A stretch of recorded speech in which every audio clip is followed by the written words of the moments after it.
కూర్చొని నేను చెప్తాను. అదే దాని ప్లాన్ నేను ఇస్తాను. అంటే నువ్వు గుర్తు చేయకు.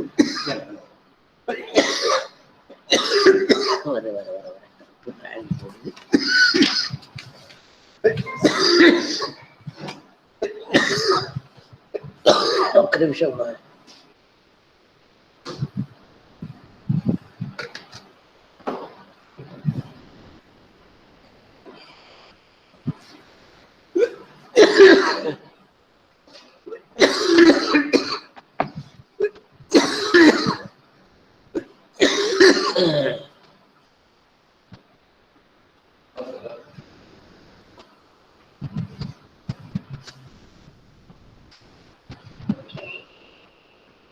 In a second, we will start the class.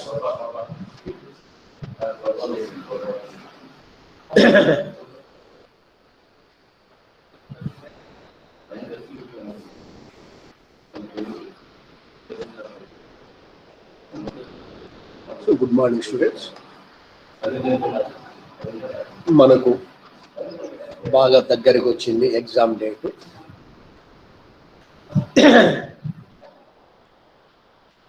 మీరు రెగ్యులర్గా ఫాలో అవుతున్నారు. ఈ వారం రోజులు అంటే ఈ రోజు శనివారం వరకు ఆన్లైన్ క్లాసెస్ ఉంటాయి.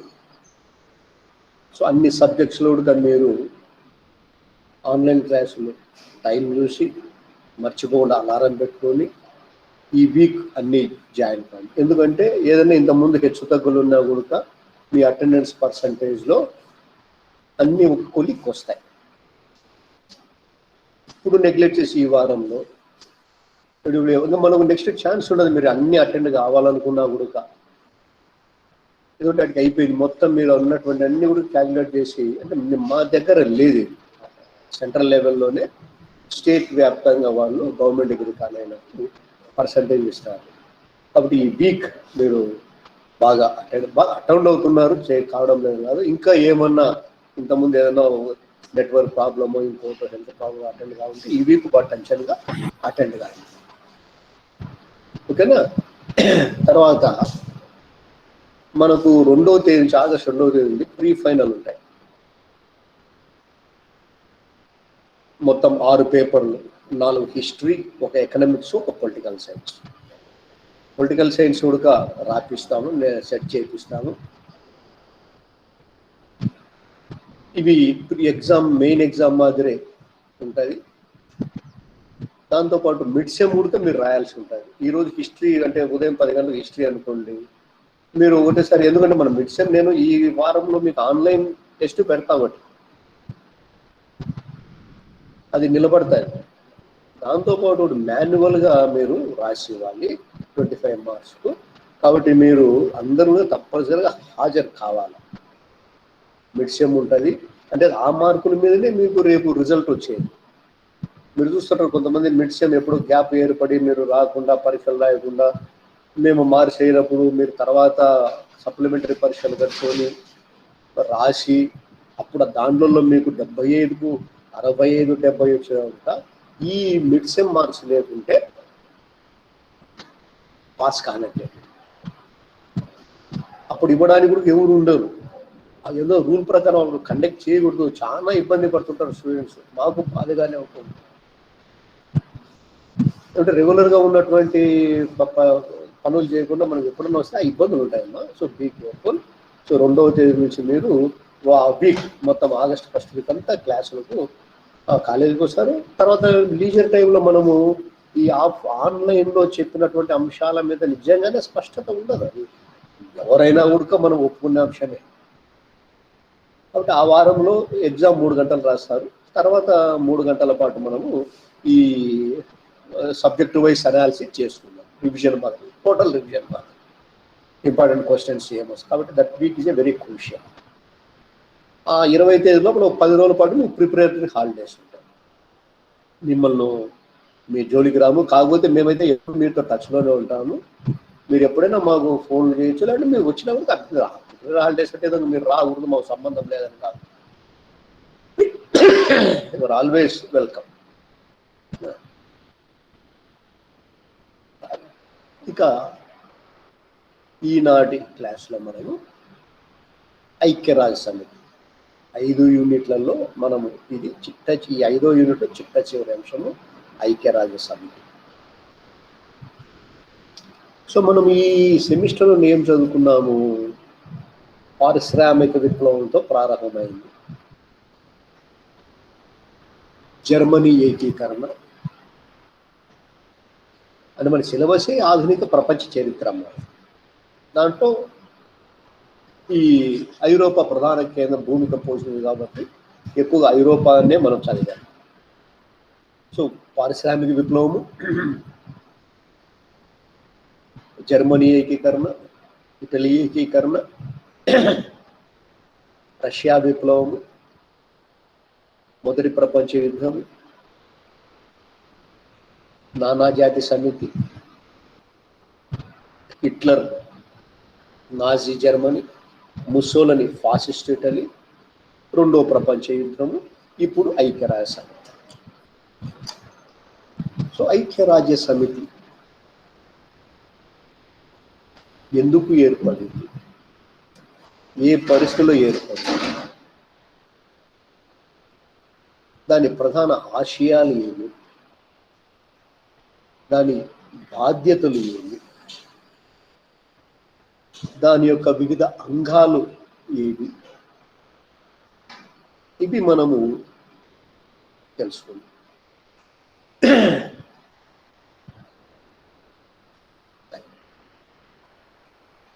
ఐక్యరాజ్య సమితి మాట వినకుండా డిగ్రీ బిఏనే కాదు, బీకామ్ బిఎస్సి ఎవరు కూడా దాటుకొని ఉండరు. నిరంతరము ప్రపంచాన్ని కాపాడుతున్నటువంటి సంస్థ ఇది. అంటే ఇంతకుముందు మనం నానాజాతి సమితి గురించి విన్నాం, 1920లో ఏర్పడింది. నానాజాతి సమితి యొక్క కొత్త మరింత అభివృద్ధి చెందిన పరిణామమే next stage, next step, next దశ ఈ ఐక్యరాజ్య సమితి.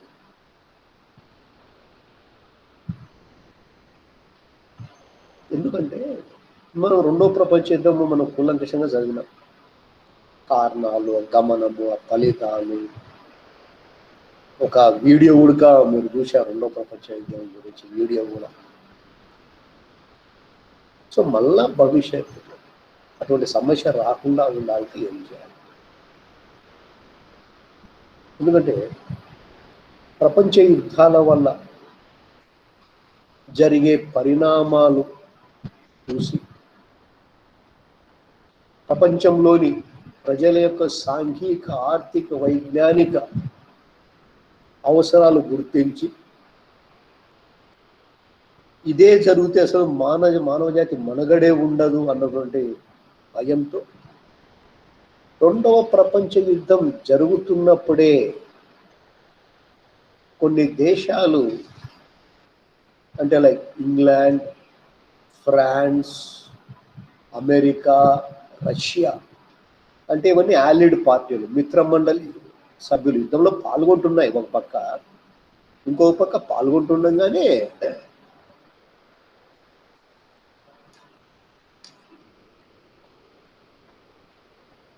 ఏదో ఒకటి ముగింపు పలకాల వీటికి, భవిష్యత్తులో ఇలాంటి జరగకూడదు అనే భావనతో ఒక అంతర్జాతీయ సంస్థ అవసరమని గుర్తించారు. నానాజీ సమితి అది విఫలమైంది, అందుకే దానికంటే పటిష్టంగా ఒకటి ఏర్పాటు చేసుకోవాలి. సో దాంట్లో భాగంగానే అనేక దశలు ఉన్నాయి. అట్లాంటిక్ చార్టర్ అంటే చర్చలు జరగడానికి, కాసాబ్లాంకా చర్చలు, టెహరాన్ చర్చలు, యాల్టాలో జరిగిన చర్చలు, పోర్ట్స్డామ్లో జరిగిన చర్చలు, శాన్ ఫ్రాన్సిస్కో జరిగిన చర్చలు, ఇట్లా రెండో ప్రపంచ యుద్ధం కూడా జరుగుతూ ఉంది. ఇంకో పక్క 1941, 42, 40 ఇట్లా 45 వరకు ఈ దేశాల మధ్యన చాలా తీవ్ర స్థాయిలో మేధోమదన చర్చలు జరుగుతూ ఆ చర్చల యొక్క ఫలితమే ఐక్యరాజ్య సమితి స్థాపన, యుఎన్ఓ, యునైటెడ్ నేషన్స్ ఆర్గనైజేషన్ స్థాపన జరిగింది. ఏదో ఊరికే అనుకుంటూనే జరిగింది కాదన్న, అనేక దశలు ఉన్నాయి. మళ్ళీ ఒక్కసారి గుర్తు పెట్టుకోండి, రెండో ప్రపంచ యుద్ధ సమయంలో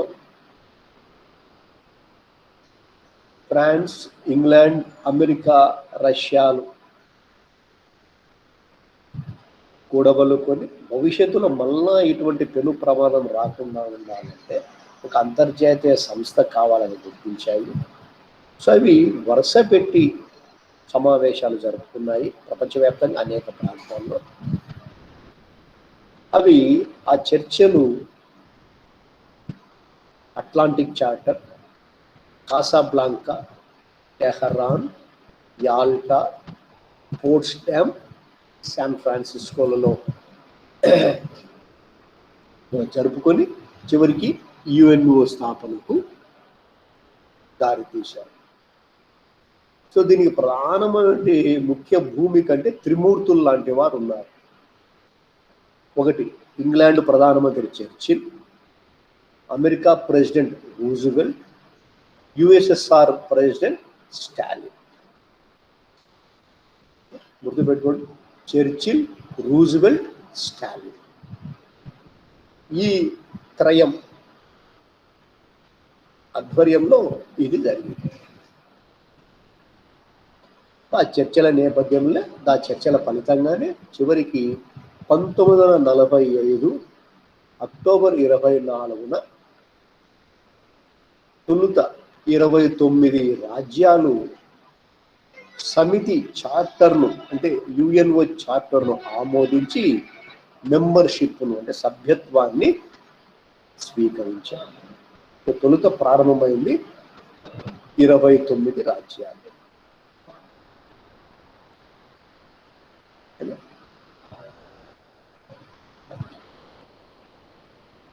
ఇప్పుడు ఈ సమితి యొక్క ప్రధాన ఆశయాలు ఏమిటో తెలుసు. సమితి యొక్క ప్రధాన, ఒకసారి మీకు పీపీటీ కూడా చూపిస్తాను.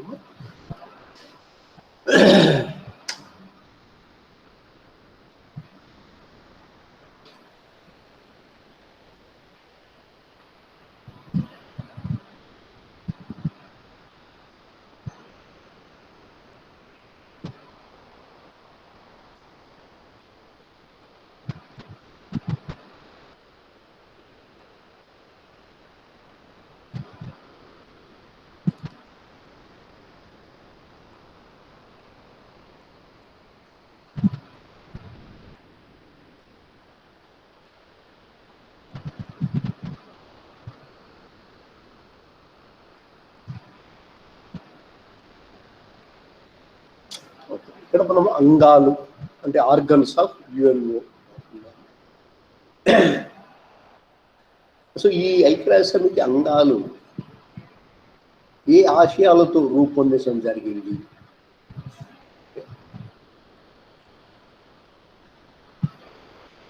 అంటే ఆశయాలనండి, లక్ష్యాలనండి, ఏమన్నా ఉడక ఇదే మాట. ఎందుకు ఏర్పడింది ఐక్యరాజ్య సమితి అంటే ప్రపంచంలో వివిధ దేశాల మధ్య తలెత్తుతున్న వివాదాలను శాంతియుతంగా పరిష్కరించి భవిష్యత్తులో వారు యుద్ధాలకు దిగకుండా నిరోధించి ప్రపంచ శాంతిని కాపాడాలి. ప్రపంచంలో వివిధ దేశాల మధ్య తలెత్తుతున్న వివాదాలను శాంతియుతంగా పరిష్కరించి వారు యుద్ధాలకు దిగకుండా నిరోధించి ప్రపంచ శాంతిని కాపాడాలి. ఇదే అయితే చాలా త్వరగా దెబ్బతినింది. అంటే అప్పుడు వాతావరణం వేరు లేదు. అయితే 1945లో పెట్టిన తర్వాత మంచి ఉద్దేశంతో ఈ పొద్దున మేజర్ యుద్ధాలు అయితే జరగలేదు. దాదాపు 75 ఏళ్ళు అయింది కదమ్మా. ఇంకొక లక్ష్యం లేదా ఆశయం ఏంటి? వివిధ దేశాల మధ్య శాంతియుత సహజీవనము పెంపొందించి యుద్ధాన్ని శాశ్వతంగా నివారించుట. యుద్ధాన్ని శాశ్వతంగా, ఇవన్నీ గుర్తుపెట్టుకోండి. ఎందుకంటే ఇవి మీరు మనం అశోకుని కాలం నుంచి వినే మాటలే ఇవన్నీ ఉడక. అశోకుని ధర్మం కూడా దాదాపు చెప్పినేటియే మనం ఇక్కడ వీళ్ళు చెప్తున్నారు. అయితే ఆయన దేశానికి అన్వయించాడు, వీళ్ళు ప్రపంచానికి అన్వయిస్తున్నారు.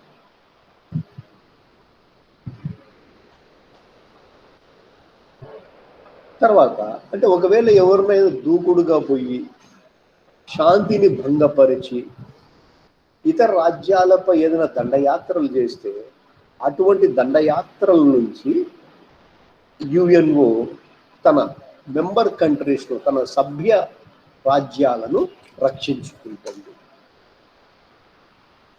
తర్వాత ఇంకోటి అంటే యుద్ధాలు రాజకీయాలే కాదు, ఇంకా వేరేటి ఉడక. దాని ఆశ ఏంటి? ఉత్తమ మానవ విలువలను ప్రసాదించే ప్రాథమిక హక్కులను అన్ని దేశాలలో కూడా అమలు పెట్టేటట్లు చూడాలి. ఫర్ ఎగ్జాంపుల్ అమెరికాలో స్వేచ్ఛ ఉంది, ఇంకో దేశంలో స్వేచ్ఛ లేదు, అదేమో ఐక్యరాజ్య సమితిలో మెంబరే, అతన్ని వదిలేయకూడదు. ఐక్యరాజ్య సమితిలో మెంబర్స్ అందరూ కూడా అమెరికా, ఇంగ్లాండు, ఇండియా, ఏ దేశంలో అయితే మంచి మంచి లక్షణాలు ఉన్నాయో ప్రజల కోసం మానవతా విలువలు, అవి అన్ని దేశాల్లో తెలియజెప్పి ఆ ప్రాధాన్యతను అక్కడ ఉడక ఇంప్లిమెంట్ చేయడం.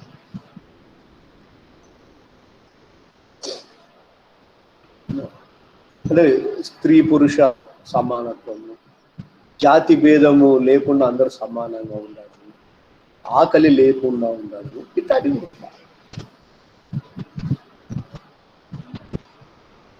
అయితే ఒప్పందాలను అన్ని రాజ్యాలు గౌరవించేటట్లు ఆచరించేటట్లు కూడా చూడడము ఈ ఐక్యరాజ్య సమితి యొక్క పని.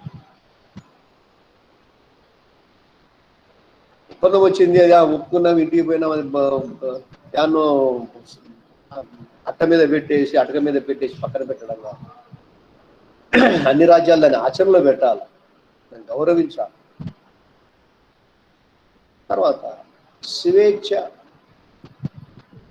సమత్వము, సౌభ్రాతృత్వము ప్రాతిపదికగా వివిధ దేశాల మధ్య సన్నిహిత స్నేహ సంబంధాలు నెలకొల్పుతారు.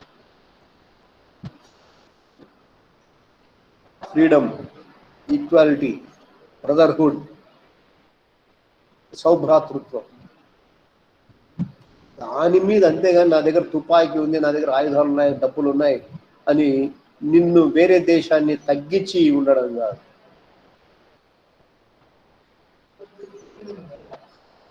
బలమైన రాజ్యాలు, బలహీన రాజ్యాలు అన్నది తేడా లేకుండా అన్నీ కూడా ఒక సమానంగా ఈక్వల్ ట్రీట్మెంట్ ఉండాలి. ఆ విధంగా చూడడం కూడా ఐక్యరాజ్య సమితి యొక్క లక్ష్యం.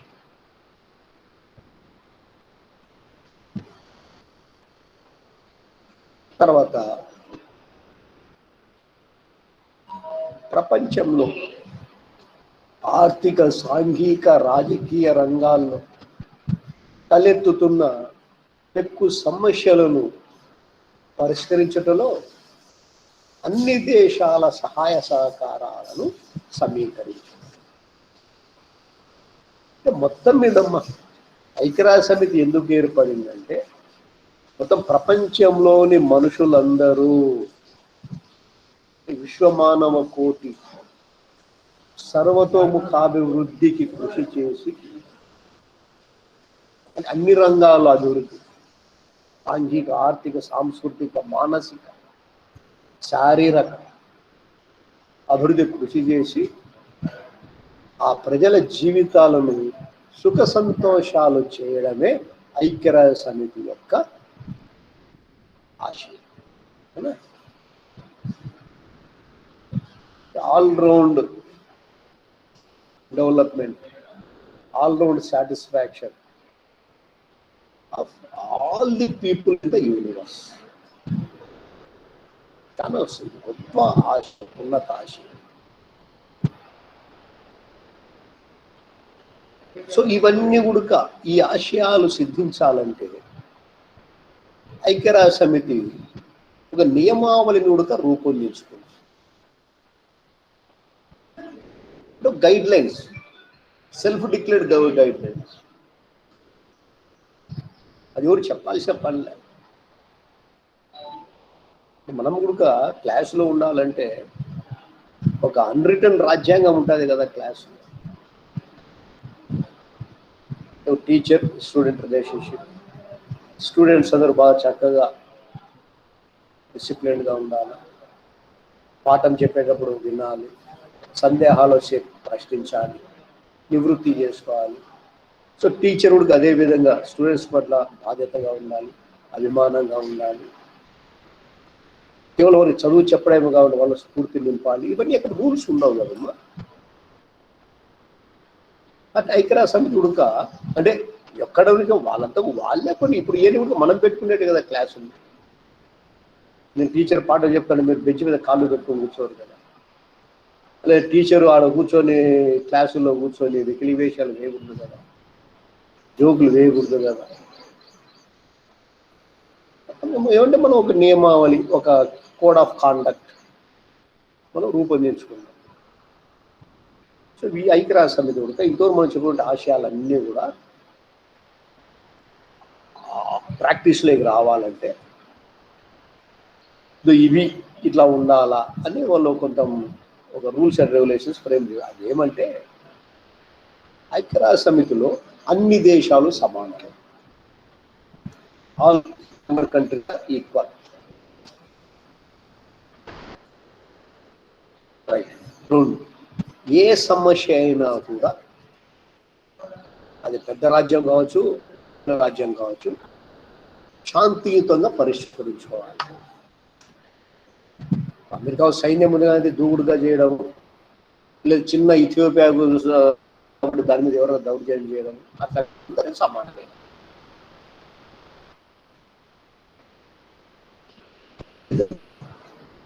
సో ప్రతి సభ్య దేశము కూడా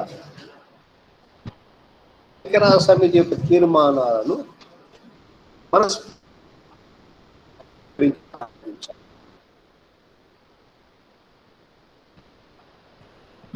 అంటే అన్ని సభ్య దేశాలు సమితి ఆశయంగా నడుచుకోకూడదు, బలప్రయోగానికి దిగరాదు, బెదిరింపులు చేయరాదు. రైట్. అట్నే ఒకవేళ సమితి ఏదైనా సభ్య దేశం తప్పు చేస్తే, పొరపాటు చేస్తే, అది ఏమన్నా ఆ తప్పు చేసినటువంటి రాజ్యం మీద, సభ్య రాజ్యం మీద ఏదైనా చర్య తీసుకుంటే మిగతా సభ్య దేశాలన్నీ కూడా మద్దతు పలకాల. ఇంకా ఎవరు ఏం ప్రశ్నించకూడదు మిగతా దేశాలు. అది అందరిది. క్లాస్లో నేనే టీచర్గా ఉన్నాను, మీరు 30 మంది స్టూడెంట్స్ ఉన్నారు. ఎవరినో రోజు ఎంత చెప్పినా అతను లేట్గా రావడమో, లేదంటే క్లాసుల్లో ఇబ్బంది పెట్టడమో, గట్టిగా మాట్లాడమో, నవ్వడమో చేస్తూ ఉంటే అతని మీద టీచర్గా చర్య తీసుకుంటే, బాబు నువ్వు 1 వీక్ పాటు నువ్వు రావద్దు, నువ్వు ఇప్పుడు వెళ్ళిపో క్లాస్ నుంచి. అందరూ దానికి అంగీకరిస్తారు. ఎందుకంటే నేను నియంతృత్వంగా చేయను, మీ అందరి సంప్రదింపుతోనే, మీ అందరు చూస్తుండగానే మీకు అర్థమవుతుంది ఆ పిల్లోడు కొంచెం దూకుడుగా ఉన్నాడని. అప్పుడు టీచర్గా ఏదైనా చర్య తీసుకుంటే అందరూ దానికి ఆమోదం పలకాలి. వాడు మావాడు, మా ఊరోడు రోజు నా బస్సులో వస్తాడు, మేము బండ్లో వస్తాం, కాబట్టి అట్లా చేయకూడదు అనే రీతిలో ఇదే నీతి నియమావళి.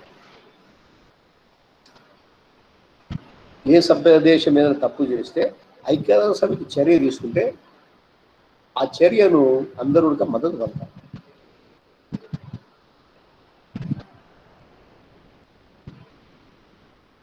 అంతే కదా. ఇంకొకటి సభ్య దేశం అంటే ఐక్యరాజ్య సమితి మెంబర్షిప్ తీసుకున్నాం కదా అని ఇష్టారాజ్యంగా ప్రవర్తించకూడదు.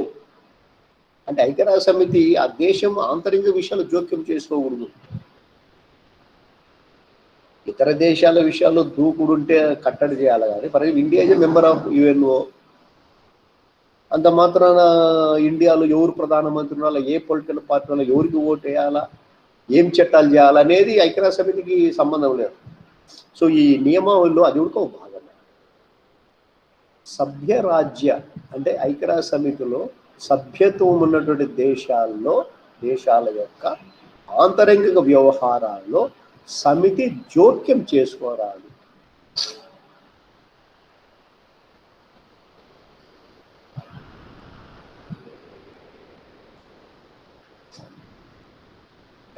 సో అది ఆశయాలు, ఇది నియమాలు.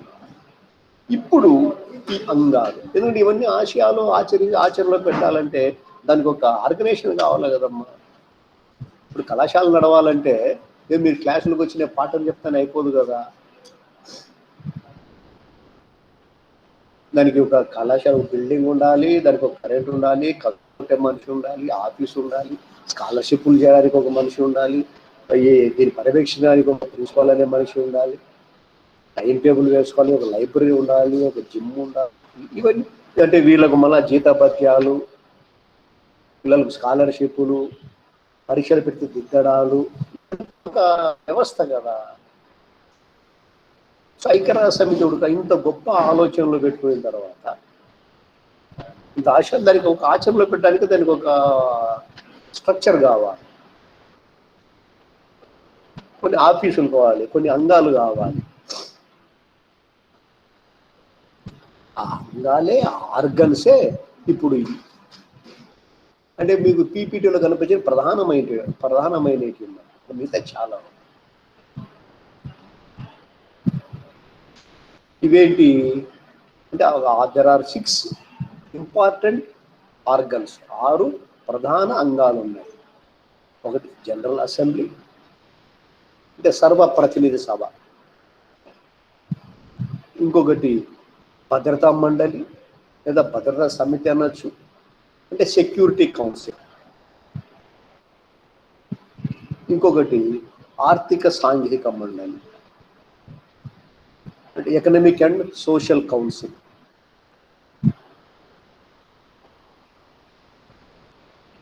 తర్వాత ధర్మ కర్తృత్వ మండలి అంటే ట్రస్టీషిప్ కౌన్సిల్, అంతర్జాతీయ న్యాయస్థానం, ఇంటర్నేషనల్ కోర్ట్ ఆఫ్ జస్టిస్, తర్వాత సచివాలయం, సెక్రటేరియట్. మీ ఊర్లో కూడా ఉన్నాయి కదా సచివాలయాలు. ఇప్పుడు గవర్నమెంట్ పెట్టింది కదా కొత్త గవర్నమెంట్ సచివాలయాలు.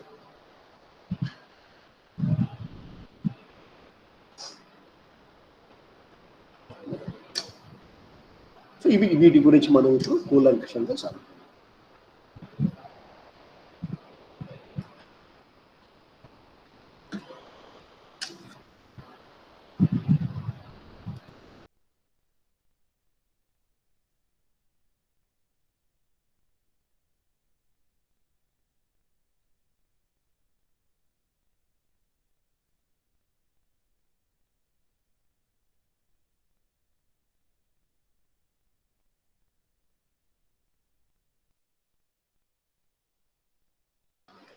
రైట్ మా ఓకే. ఇప్పుడు ఐక్యరాజ్య సమితి తెలుసు కాబట్టి నాకు చక్కగా ఒకటి గుర్తుకొచ్చింది. ఈరోజు మీరు పేపర్లు చూసింటే లేదా నిన్న నైట్ మీరు న్యూస్ చూసినా లేదంటే మీకు వాట్సాప్లో సర్క్యులేషన్ వస్తుంటుంది ఒక చిన్న సంతోషపడే ఒక అంశము. అదేమిటంటే అఫ్కోర్స్ మన ఆంధ్ర రాష్ట్రం కాదు కానీ మన పొరుగున మన సోదర రాష్ట్రం తెలంగాణ రామప్ప టెంపుల్ ఉంది కదా, మన కాకతీయుల సామ్రాజ్యం అయిన రామప్ప టెంపుల్, దానికి నిన్నటి రోజున యునెస్కో అంటే ఇప్పుడు అంతర్జాతీయ సమితి ప్రధాన అంగాలు కదా అనుకున్నది, యార్గాకే చాలా అంగాలు ఉన్నాయి. అటువంటి అంగమే ఒకటి యునెస్కో.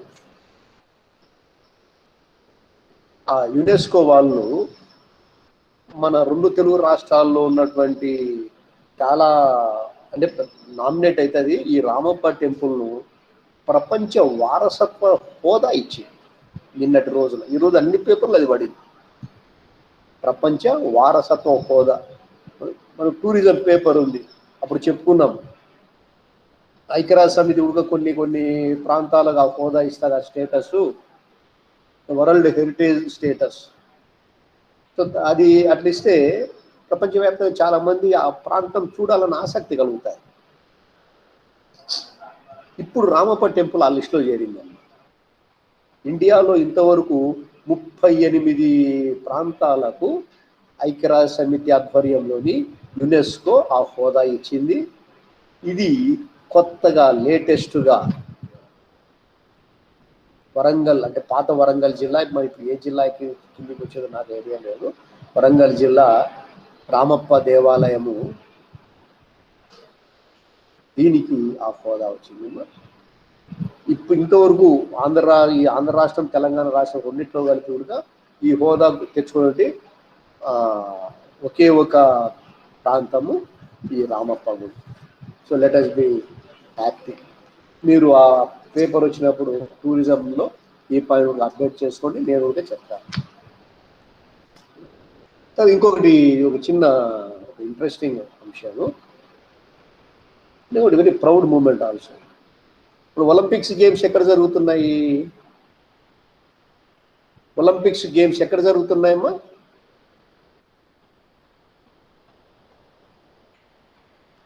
ఒలింపిక్స్ ఎక్కడ జరుగుతున్నాయి? టోక్యో. రైట్, టోక్యో కదా. ఆ టోక్యోలో భారతదేశానికి మొదటి రోజే ఒక మెడల్ వచ్చింది. ఎవరు సాధించారు ఆ మెడల్? ఏ గేమ్ వచ్చింది? వెయిట్ లిఫ్టింగ్ లో మణిపూర్ క్రీడాకారిణి మీరాబాయ్ చాను సెకండ్ ప్రైజ్ కొట్టిందమ్మా. సెకండ్ ప్రైజ్ అంటే సిల్వర్. గోల్డ్ బదులు గోల్డ్ వస్తుంది అనుకుంటే ఇంకా బాగుండేది, సిల్వర్. మూడోది బ్రాంజ్. మనకు రజత పథకము వచ్చింది. ఒక్కటే ఇంతవరకు ఫస్ట్ డేనే రావడం అనేది సంతోషము. నిన్న ఏదో అనుకుంటే, ఆదివారం ఏదో కొన్ని అనుకుంటే వస్తాయని, బట్ బ్యాడ్ లక్ రాలేదు. ఇవన్నీ కూడా మీరు దృష్టిలో పెట్టుకోవాలమ్మా, చదువుతాడాలి. మనము రేపు పరీక్షల కంటే కేవలము సిలబస్సే కాదు, కరెంట్ అఫైర్స్ కూడా చాలా ఇంపార్టెంటే. These are all part of current affairs. So ఇప్పుడు అంగాలు ఇవి అది ఎందుకు పెట్టారు, ఏం చేస్తారు అనేది ఇప్పుడు మనం చూద్దాం. సో మొట్టమొదటి అంగము జనరల్ అసెంబ్లీ, అంటే సాధారణ సభ, సర్వప్రతినిధి సభ. ఇందులో ఎవరెవరైతే మెంబర్స్ జాయిన్ అవుతారో అందరికీ దీంట్లో సభ్యత్వం ఉండాలి. సో ప్రస్తుతము రికార్డు ప్రకారము 195 దేశాలు దాంట్లో ఉన్నాయి. 195 దేశాలు.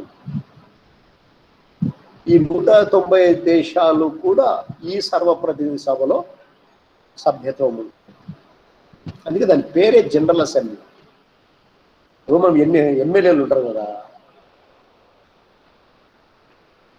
ఆ ఎమ్మెల్యేలు అందరూ 175 మంది ఉన్నారు అసెంబ్లీలో, మన ఏపీ అసెంబ్లీలో. అందరూ దాంట్లో సభ్యులు అవుతారు. మళ్ళీ సపరేట్ కమిటీలు వేస్తే కొంతమంది ఆ కమిటీలో సభ్యులుగా ఉంటారు, ఉండకపోవచ్చు. కానీ దీంట్లో మాత్రము అందరు ఉండాల్సిందే కదా. అట్లే దీంట్లో ఈ జనరల్ అసెంబ్లీ కూడా ప్రస్తుతం 195 సభ్య దేశాలు ఉన్నాయి. ప్రతి దేశము కూడా ఈ జనరల్ అసెంబ్లీకి 5 మంది మెంబర్స్ను పంపుతారు. 5 మంది మెంబర్స్ను పంపుతారు. అయితే ఏదైనా సమస్య వచ్చినట్టు, ఏదైనా ఓటింగ్ వచ్చినప్పుడు ప్రతి దేశానికి ఒక్క ఓటు ఉంటుంది. 195 మంది ఉన్న సభ్య దేశాలు ఉన్నాయి. ప్రతి దేశం 5 మందిని పంపుతుంది. అంటే ఒక విషయం మీద మాట్లాడతారు, ఇంకొకరు ఇంకొక అంశం మీద మాట్లాడతారు. ఏదో ఒకరినే పంపొచ్చు, 5 మంది పంపొచ్చు, కానీ దేశాలు వాళ్ళ ఇష్టం. అయితే ఓటింగ్ వచ్చినప్పుడు ఈ 5 మందికి ఓటింగ్ ఉండదు, ఒక్క ఓటు మా ప్రదేశం ఒక్క ఓటు మాత్రమే ఉంటుంది. సాధారణంగా ఈ జనరల్ అసెంబ్లీ సంవత్సరానికి ఒక్కసారి కలుస్తాయి. ఇక మన కరోనా టైంలో కూడా ఇంతకుముందు అయితే ప్రధానమంత్రి ఎవరో వెళ్ళేవాళ్ళు, ఇలా సీనియర్ మెంబర్ మీ క్యాబినెట్ ఒక ఆయన కాకపోతే, ఇప్పుడు కరోనా వల్ల ఈ మధ్యనే ఈ వర్చువల్ వీడియో కాన్ఫరెన్స్లోనే అన్ని దేశాలు కలిశాయి. టైం ఇస్తారు, అందరూ ఎవరు సందేశం వాళ్ళు వినిపిస్తారు. అయితే మా ఒకసారి కలవమన్నారు కానీ ఒకసారిగా కాదు, అవసరాన్ని బట్టి మా అత్యవసర పరిస్థితి మధ్యలోనే కలవచ్చు, ప్రత్యేక సమావేశాలు కూడా జరుపుకోవచ్చు. సో ఈ సభ కార్యక్రమాలు నిర్వహించడానికి ఈ ఈ 195 దేశాల్లోనే ఏదో ఒక దేశానికి అధ్యక్ష పదవికి ఇస్తారు, 7 మంది ఉపాధ్యక్షులుగా ఉంటారు. తర్వాత ఈ 6 ప్రధాన అంగాల్లో అతి ముఖ్యమైనటువంటి అంగం ఏంటంటే భద్రతా సమితి. ఇది అతి ముఖ్యమైన కీలకమైనటువంటి అంగం. దీంట్లో 15 మెంబర్ కంట్రీస్ ఉంటాయి. ఈ 15 మందిలో 5 దేశాలకు శాశ్వత సభ్యత్వం, అంటే పర్మనెంట్ మెంబర్స్. ఏవి ఆ permanent members? America, England, France, Russia, China. ఇవి అంటే బాగా ఈజీ. America, France, Russia. ఇక ఫ్రాన్సు, ఇంగ్లాండు, ఇక రష్యా, చైనా. ఈ 5 సభ్య దేశాలమ్మ, శాశ్వత సభ్య దేశాలు. మిగిలిన 10 దేశాలు అవి పర్మనెంట్ మెంబర్స్ కాదు, తాత్కాలిక సభ్య దేశాలు. 2 ఏళ్ళకు ఒకసారి మారుతూ ఉంటారు. యాక్చువల్లీ ఇండియా కూడా ట్రై చేస్తూ ఉంది శాశ్వత సభ్య దేశ హోదాకి. ఎందుకంటే చాలా ఇంపార్టెంట్ పవర్స్ ఉంటాయి శాశ్వత సభ్య దేశాలు. వీటో పవర్ ఉంటుంది. మొత్తం 194 దేశాలు ఒక మాటని, ఈ 5 పర్మనెంట్ దేశాల్లో ఒక్క దేశం నో అన్నా కూడా ఎత్తిపాయి.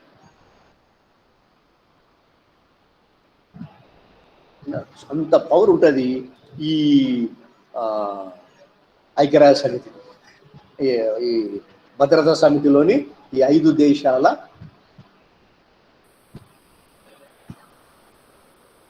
కూటమి పర్మనెంట్ దేశాలు. ఎందుకు ఈ సెక్యూరిటీ కౌన్సిల్ యొక్క ప్రధాన విధులు ఏమిటంటే ప్రపంచ శాంతి భద్రతలు కాపాడేది దీని చేతిలో ఉంటుంది. అంటే ఐక్యరాజ్య సమితి పెట్టింది ఎందుకు అంటే 195 దేశాలు దీని మీద దృష్టి పెట్టాం కదా. కాబట్టి ఆ 195 దేశాలు ఈ 15 దేశాల వారికి ఈ బాధ్యత అప్పగిస్తారు. చర్చలు చేయడము, పరిష్కారాలు తీసుకురావడము దాని పనులు. లేదా ఏదైనా దురాక్రమణ చేస్తే ఆ దురాక్రమణ చేసి దేశానికి బుద్ధి చెప్పడము, కొత్త సభ్యులు చేర్చుకోవడానికి, తొలగించడానికి ఈ సమితినే జనరల్ అసెంబ్లీకి సిఫారసు చేస్తారు. చాలా దూకుడు మనిషి, వాడు తీసేయండి ఆ దేశాన్ని, లేదా ఈ దేశం చాలా ఉపయోగం ఉంటుంది, ఇది చాలా కోరుతా ఉంది, అది ఉండడం మంచిది, ఈ దేశాన్ని చేర్చుకోండి ఐక్యరాజ్య సమితిలో అనే సిఫారసులుగా చేసేది ఈ భద్రతా సమితి. అంతర్జాతీయ న్యాయస్థానిక న్యాయమూర్తులుగా ఈ 15 దేశాలు ఎన్నుకుంటాయి.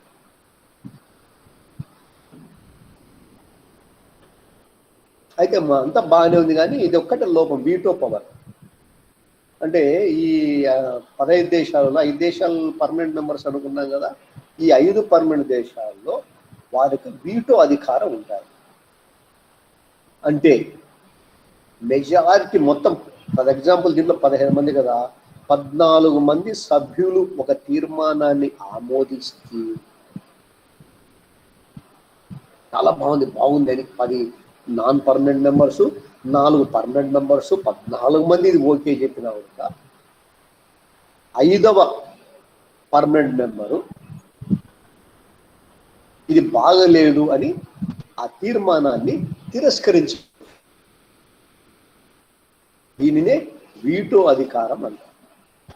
దీనివల్ల అందరిది ఒకదారంటే ఉలిపిరి కట్టది ఒకదారి అనేట్లు కొన్నిసార్లు మంచి మంచి తీర్మానాలుగా ఆ 5 సభ్య దేశాలకు ఇష్టం లేకపోతే ఒక దేశం ఇష్టం లేకుండా వీగిపోయినాయి. అందువల్ల కొన్ని సమస్యలు పరిష్కారం కావడం లేదు. అది రేపు చెప్పుకుందాం సవాళ్ళ గురించి మాట్లాడి. తర్వాత ఇంకొక సంఘం అనుకున్నాను, ఎకనామిక్ అండ్ సోషల్ కౌన్సిల్, ఆర్థిక సాంఘిక వ్యవహారాల సంఘం. వీరు కూడా 190 దేశాల నుంచి వచ్చిన వాళ్ళే, వేరే వాళ్ళు కాదు. ఆ 190 దేశాల వాళ్ళు ఈ సంఘంలో అంటే దాదాపు 54 మంది మెంబర్స్ నుంచి ఒక 54 దేశాల వ్యక్తులను వేస్తారు. మీరు 9 ఏళ్ల పాటు ఉంటారమ్మా. అంటే అంటే ఎట్లంటే మనం రాజ్యసభలో మాదిరే 3 ఏళ్ళకు ఒకసారి 1/3 మంది సభ్యులు 3 రిటైర్ అవుతుంటారు, కొత్త వాళ్ళు వస్తూ ఉంటారు. ఎప్పటికీ 54 మంది అయితే ఈ సంఘంలో ఉంటారు, ఈ ఆర్థిక సాంఘిక సంఘంలో. ఎందుకు ఇది పెట్టారు అంటే దీని ప్రధాన ఉద్దేశం ఏమంటే సభ్య దేశాల్లో ఆర్థిక సాంఘిక వైజ్ఞానిక రంగాల్లో అభివృద్ధి తీసుకొచ్చే బాధ్యత దీనికి.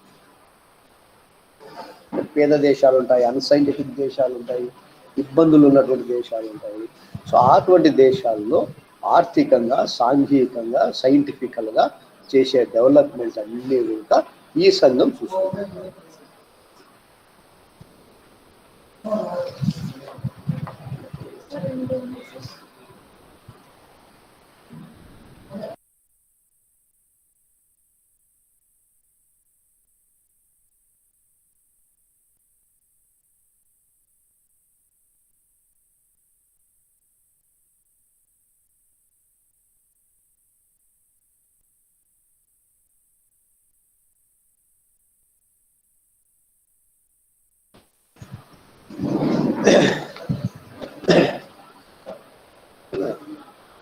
అంటే ఈ దీంట్లో మళ్ళా అనేక ఉపసంఘాలు ఉన్నాయి ఈ ఆర్థిక సాంఘిక వ్యవహారాల సంఘంలో.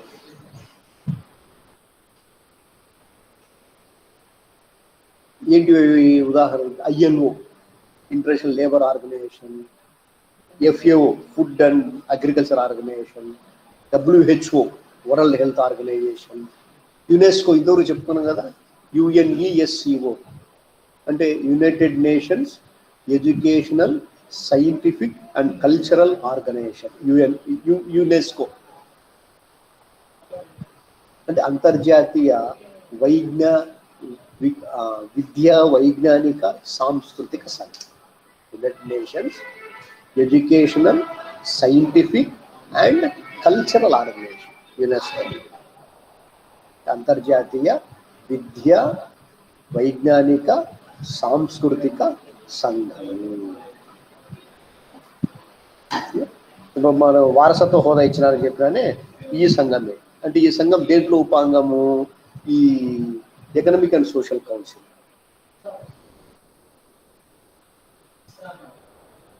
ఇంటర్నేషనల్ మానిటరీ ఫండ్, ఇవన్నీ కూడా దీంట్లో చాలా ఉన్నాయమ్మా. నేను కేవలం ఈ ముఖ్యమైనది మీకు ఆ స్టడీ మెటీరియల్లో అన్ని కూడా పొందుపరచబడి ఉంది. తర్వాత ధర్మకర్తృత్వ సంఘం, ట్రస్టీషిప్ కౌన్సిల్.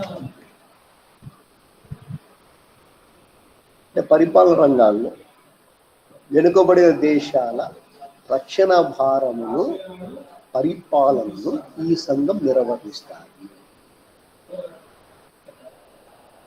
ఆ వెనుకబడిన దేశాల యొక్క రాజకీయంగా వాళ్ళు బలపడ్డంత వరకు ఇది సపోర్ట్ చేస్తారు. ఆ వెనుకబడిన దేశాల ప్రజలు స్వతంత్రంగా తమ పరిపాలనను కొనసాగించేందుకు తగిన శిక్షణ ఇస్తారు. అంటే డామినేట్ చేయరు. ఈ 190 దేశాలే ఏదైనా వెనుకబడిన దేశాలు గుర్తించి అరే వీళ్ళకి ఇంత చాలా బ్యాక్వర్డ్ ఉన్నారు, ఇప్పుడిప్పుడే స్వతంత్రం వచ్చింది, లేకుంటే వీళ్ళ దగ్గర ఖనిజ సంపద ఏం లేవు, ఇట్లా రకరకాల కారణాలు అన్నమాట. అటువంటి దేశాలు గుర్తించి ఆ దేశాన్ని ఇంకో బలమైన దేశానికి అప్పగిస్తాయి. నాట్ టు రూల్, ఏదో ఇండియాను బ్రిటిష్ వాళ్ళు ఆక్రమించినట్లు కాదు. సో అట్లా కాదు, ఈ దేశానికి కొంతకాలం ఉంటూ ట్రైనింగ్ ఇస్తుంది, కొంత సపోర్ట్ చేస్తుంది, స్పెషల్ ఫండింగ్ ఏదైనా ఉంటుంది.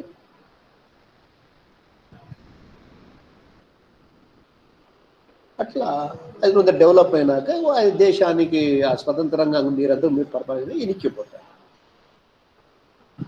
ఈ మధ్యలోనే ఉగాండా లాంటి దేశాలు అట్లా ధర్మ కర్తృత్వ మండల ఆధ్వర్యంలో కొంత బాగుపడ్డాయి.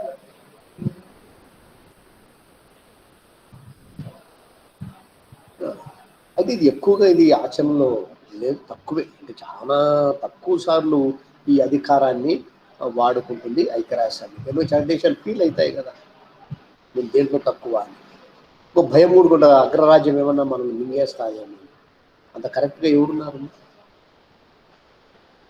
తర్వాత ఇంకొక ప్రధాన అంగము, 5వ అంగము అంతర్జాతీయ న్యాయస్థానం, ఇంటర్నేషనల్ కౌన్సిల్ ఆఫ్ జస్టిస్. ఇది హాలండ్లోని హేగ్ నగరంలో దీని ప్రధాన కార్యాలయం. దీంట్లో 15 మంది జడ్జీలు ఉంటారు. వీరిని భద్రతా సమితి ఏర్పాటు చేసే సాధారణ సభ ఎన్నుకుంటారు.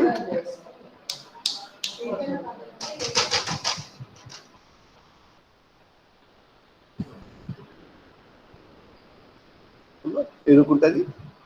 వీరి పదవి కాలం 9 సంవత్సరాలు ఉంటుంది. కొన్నిసార్లు వీళ్ళు తిరిగి మళ్ళీ ఎన్నికైనగా మళ్ళీ ఎన్నిక రియలెక్ట్ కావచ్చు. మీరు ఏం చేస్తారు?